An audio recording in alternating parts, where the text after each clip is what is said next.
ইট পাথরের শহরে মানুষকে খানিকটা স্বস্তি দিচ্ছে গুলশান ইউথ ক্লাব। শিশু কিশোরদের খেলাধুলার পাশাপাশি সেখানে গড়ে তোলা হয়েছে আধুনিক এক পার্ক। সারাদিনের ক্লান্তি শেষে শহীদ তাজউদ্দিন পার্কে গুলশান এলাকার মানুষ কিছুটা হলেও স্বস্তি পান। তা আরও বাড়িয়ে দিতে নতুন নতুন পদক্ষেপ নিচ্ছে ক্লাব কর্তৃপক্ষ। ব্যস্ত নগরী, ইট পাথরে ঠাসা রাজধানী ঢাকা। যে শহরে কর্মব্যস্ত মানুষের ক্লান্তি মেটাতে নেই তেমন কোনো সুব্যবস্থা। শিশু কিশোররাও মাঠের অভাবে খেলাধুলা থেকে দূরে থাকছে। রাজধানীতে যে কয়েকটি খেলার মাঠ বা পার্ক আছে তার মধ্যে সেরা গুলশান ইয়ুথ ক্লাব। খেলাধুলার মাঠের পাশাপাশি সেখানে রয়েছে একটি পার্কও, যেখানে কর্মব্যস্ত দিন শেষে এলাকার সাধারণ মানুষ স্বস্তি খোঁজেন। দীর্ঘদিন ধরে গুলশান ইয়ুথ ক্লাব ও তাজউদ্দিন আহমেদ পার্ক একসাথে পরিচালনা করে আসছেন ক্লাবের সাধারণ সম্পাদক ওয়াহিদুজ্জামান তমাল। তিনি বলছেন, গুলশানের মানুষের স্বস্তির কথা মাথায় রেখে নানা পদক্ষেপ নিচ্ছেন তারা। পার্ক প্লাস খেলার মাঠ, যেখানে সব ধরনের ছেলেমেয়েরা এসেই সব খেলাধুলা করতে পারে, এবং গুলশান ইয়ুথ ক্লাব সে আয়োজনটা একটা সিস্টেমের ভিতরে করে থাকে। আমরা অনেক যুদ্ধ করে এই মাঠটাকে রক্ষণাবেক্ষণ করি, আমাদেরকে এটা রক্ষণাবেক্ষণের দায়িত্ব দেওয়া হয়েছে। এই পার্কটা পূর্বেও সর্বসাধারণের জন্য উন্মুক্ত ছিল, বর্তমানে আছে, এবং আমি বিশ্বাস রাখি ভবিষ্যতেও থাকবে।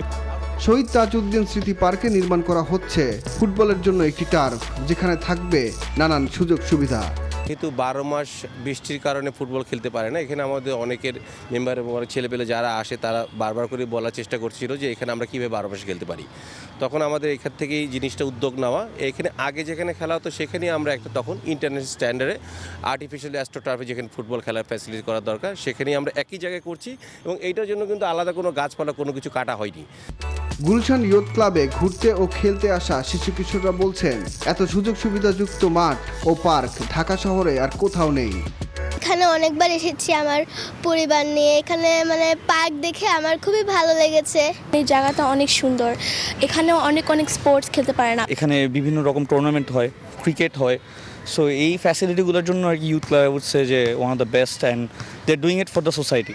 এখানের অবস্থা অনেক ভালো, আর এখানের কোচরা আমাদের সাথে অনেক ভালো বিহেভ করে। মাঠে না আসতে বললে ভালো লাগে না আমার।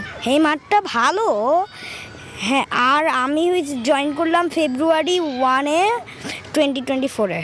এরা আস্তে আস্তে আসলে অনেক ইমপ্রুভ করছে ফ্যাসিলিটিসটা, কোচ আনছে ভালো ভালো। সো এটা অনেক ভালো লাগছে। ছেলে মেয়ে একসাথে খেলি, অনেক সিনিয়র সিটিজেনসরা মাঝে মাঝে জয়েন করে।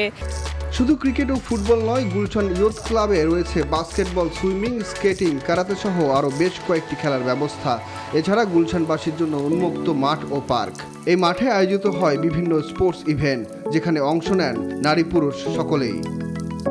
সুখন সরকার, নিউজ 24, ঢাকা।